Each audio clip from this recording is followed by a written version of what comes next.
welcome to Rotted Reviews, and today I have a special treat for all you rotted souls out there. Now, when it comes time for me to select a movie to review, I don't know. I don't really have a set criteria, but basically, if it catches my eye, and I think you can see why this movie caught my eye and why I decided to pick it. This sweet-ass van. Well, that van is pretty sweet. I mean, it is one of my dream vehicles. I do have to admit that it was the title of this movie is the thing that really grabbed me. Today I'm reviewing the 2019, released in 2020 movie, Fuck You Immortality. Oh, that's such a satisfying title. Just, Fuck You Immortality. This channel is not going to get monetized.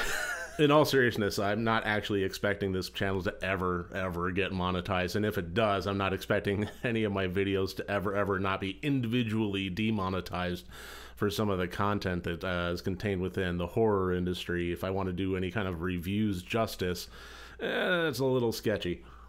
So anyway, yes, I did pick this movie based on the title of Fuck You Immortality. I thought that after having watched it, I was a little bit on the fence about it. It took me a little while to kind of mentally unpack this movie, and ultimately what I found was a movie that had a lot of whimsy and charm, but ultimately didn't really yield much, I don't know, satisfaction on a viewing level. To get into a synopsis of this film, a pair of aging hippies stumbled across evidence that an old friend from their flower-powered days is still alive and hasn't aged a single day. Together, they begin a quest to find Joe and unlock his secrets to immortality.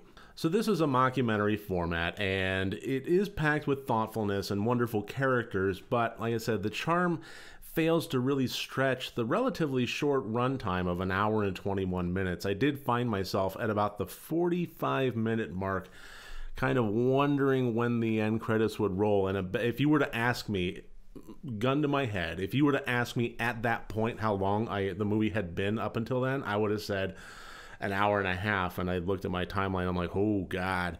That's not to say it's a bad movie. I honestly think that the real downfall of this movie was the format.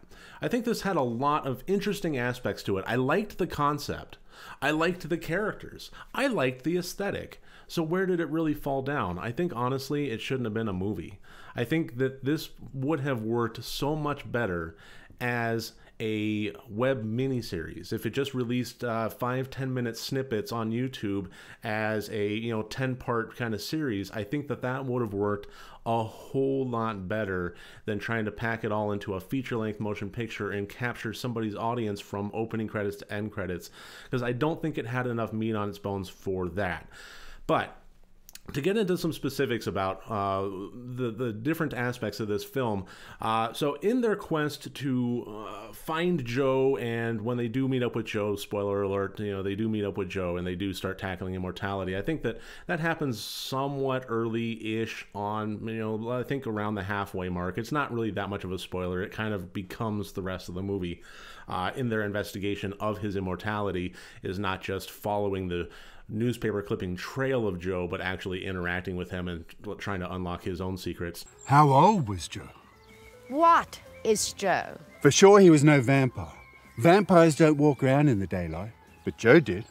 But in this, the movie itself tackles a lot of different aspects of immortality as a concept. Progeny, legacy, self-aggrandized accomplishments. They meet up with different characters, a lot of different very colorful characters, one of whom recognizes himself to be the world's greatest hunter, things like that. You're probably wondering about the scar. A bear done that to me before I kicked its ass. So that different level of immortality, and that's something that I always thought was rather interesting. If you ask me what my biggest fear is, I would say it's not death, it's the second death. And I don't know how many people have heard of this. It's just basically the concept of, the first death you have is when your mortal body dies, and the second death you have is when the last person in the future ever speaks your name. Basically, the idea that Abraham Lincoln has not yet had his second death, and he won't until you know, the concept of America and so on. It's that level of immortality that, you know, as you become your legacy and as you become known throughout the ages and so on and so forth. So it's more the second death that kind of fills me with existential dread more than the first one. But regardless, I mean, that's the kind of thing that this movie got me thinking about. And honestly, I like that part of it. I like how it did tackle different concepts without having a big spotlight put on it. Like, look at what we're doing now with immortality. Look at what we're doing now with immortality. It just kind of touched on it and got the audience thinking about things like that. And on a beat-by-beat plot moment, this really walked a tightrope of delightfully quirky moments and vapid, weird for the sake of weird scenes. And unfortunately, I would have to say, all too often, it kind of drifted off to the latter side a little bit too much for my liking. I think that this should have been a little bit more grounded. The scenes in which they were actually testing immortality on Joe, I thought were absolutely fantastic. They were hilarious.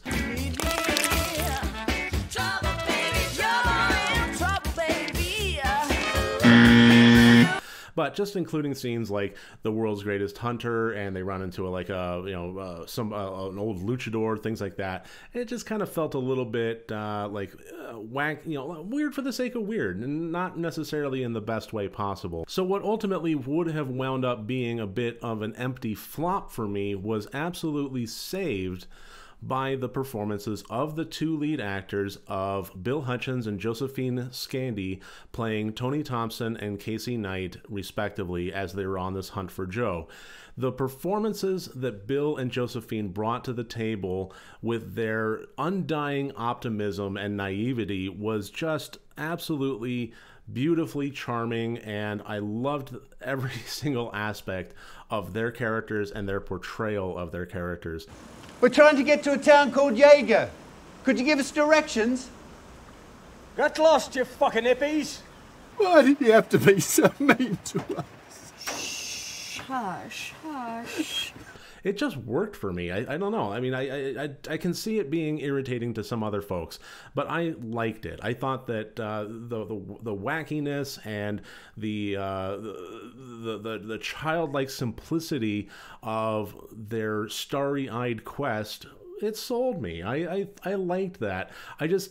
For me, the beats that they hit in their quest and the people that they met felt a bit flat to me, and that's kind of where the movie started falling down and why it made it feel as long as it wasn't. But those characters also brought another interesting aspect to this because they provided a bit of a counterbalance to Joe. While he was living one life to the next, to the next, to the next, in a desperate attempt to kind of live in the present, and he always has to, when people start asking too many questions, Twilight Zone did a great episode on this, he has to kind of basically reinvent his life and move on. So he is never aging and constantly living in the present, and they are aging and constantly living in the past. And I thought that that was an interesting kind of dynamic between all the characters there. I think this movie had some good balances to it, but unfortunately it also kind of stepped out of balance, and when it did, it did fall a bit flat in the mud. So I'm going to go and throw up all the scores here. As always, 4 different categories, each one worth up to 25 points for a total possible score of 100 points. And I think because of those wacky moments that really didn't land all that well for me, that affected the plot and the intent more than anything else. Some of them worked, some of them didn't, and the ones that didn't, I think, were stretched on a little bit too long. So, although I do think that this movie was charming, it did feel way longer than it needed to, and I wish that it had tightened up. Again, I think that this just failed in its format. It should not have been a movie. If this had been a YouTube series, then I think it would have benefited from, okay, well, part 3 really wasn't worth watching, or it didn't really yield anything, or it didn't go anywhere, and that character there was annoying, so let's move on to part 4. Fuck it. So I think that maybe the format was wrong, or at the very least the plot needed some tightening up. But the acting is the standout score here. I mean, nothing phenomenal for the ages, but I think that the heart that Bill and Josephine brought to their characters shone through. It cast sunlight through the clouds and is ultimately what saved this movie for me. I would not have liked it nearly as much as I did without their performances. So a grand total of 58 out of 100 points. This kind of winds up in the middle of the road aspect for me.